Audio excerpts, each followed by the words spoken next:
The Denver Broncos have a great path to the Super Bowl.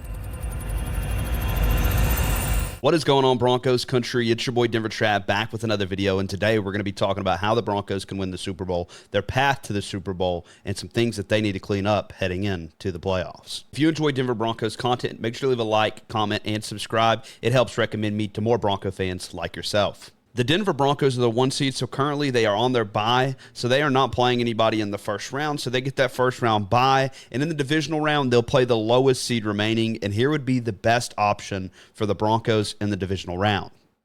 The New England Patriots beat the Chargers, the Jags beat the Bills, and the Steelers beat the Texans, which would make the divisional round Broncos versus Steelers, which would be the best matchup for Denver, in my opinion, which I'm not saying Denver can't beat any of these teams. I think Denver can beat anybody in the AFC, if I'm being completely honest. But the best matchup for Denver would be Denver versus Pittsburgh, and it would give them a way easier path to the Super Bowl. You also have, in the divisional round, Denver versus Pittsburgh. You're going to take Denver to win that one. You're going to take New England to beat the Jags in the AFC Championship. You got Denver versus New England. That would be a really, really good matchup for Denver. And then Denver beats New England in the AFC Championship and goes to the Super Bowl. And in the NFC, in the divisional round, you'll have Seattle versus Rams and Bears versus Eagles. I'm going to take Seattle, and I'm going to take Philly, and I'm going to have Seattle play Denver, 1 seed versus 1 seed, and Denver wins the Super Bowl and gets the revenge on the Seattle Seahawks that they've been looking for.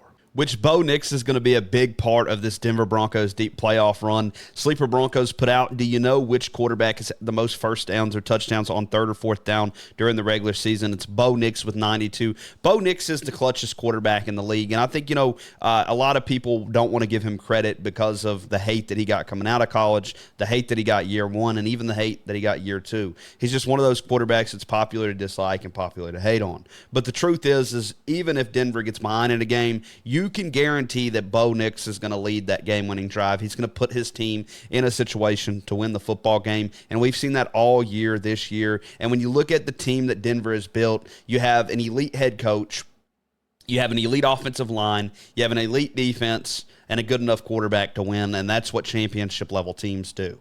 Currently, the Denver Broncos have the second best odds to go to the Super Bowl and the best odds in the AFC with the 16.3. And you've even seen throughout mock drafts and draft boards for the next draft is that the Denver Broncos are sitting at 31, means that they went to the Super Bowl in the AFC. I personally think that the Broncos have a really, really good opportunity. And I know people are going to say, well, Sean Payton called a bad game against the Chargers. He called a bad game against the Chiefs. But what people don't realize, and I made a video that kind of blew up all through social media, is that Sean Payton is playing chess. He's not playing checkers. He's not going to go out there and show you everything you want to see. We've seen this offense score quick when they need to score. We've also seen this offense put up points against good teams like the Green Bay Packers and other teams that we played this year. When it mattered, they put up points and won the game. However, when you're playing Chris Olodukin and Trey Lance, there's no reason to go out there and score 50 points and show the whole world your offense when you can save that for the playoffs for a good team, open up that playbook, and they don't know what to expect. And you also seen in that game against the Chargers, they had a lot of QB runs. I think it was kind of making sense that they want the league to fear that Bo Nix can use his legs, and I think that's a thing that they were trying to showcase. Hey, Bo can run the ball, so you better be ready for that.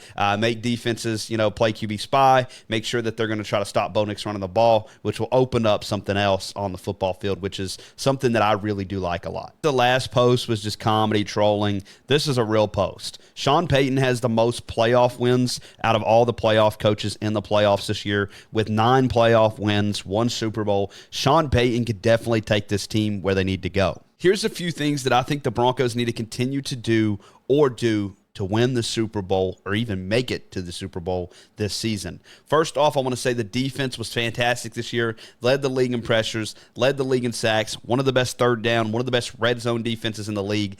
I do think the big thing for the defense is going to be winning the turnover battle, getting takeaways, which you've seen Sean Payton and Vance Joseph beating on the table for that all season. And last game of the season, the Broncos win the turnover margin and win a game, control the time of possession, and you've seen Sean Payton just coach a Sean Payton game, which is let's control the time of possession, let's get takeaways, and let's just beat them. And that's exactly what he did. Another thing that I want to touch on is The offense. The offense needs to be more consistent in the postseason run, passing the football. And I think, Bo Nix has done a really well job this year as a year two quarterback, exceeded expectations once again. I personally think that the run game may be something that needs to be tweaked. And I know there's a lot of people that are big R.J. Harvey fans, including myself. I think he's a hell of a player, good rookie. But what we've seen from Jaleel McLaughlin, number 38, I personally think that he needs to get more reps in this playoff run. I mean, he averaged over 6 yards a carry against the Chargers, and we just went away from it. His vision's a little bit better than R.J. Harvey's, and that's something I feel like Denver needs to utilize. Is until Dobbins gets back, you need to get Jaleel McLaughlin involved in this run game at a consistent level. Another thing for the offense is I expect them to actually take shots up the field. I know the last 2 weeks, Sean Payton has ran a lot of screens,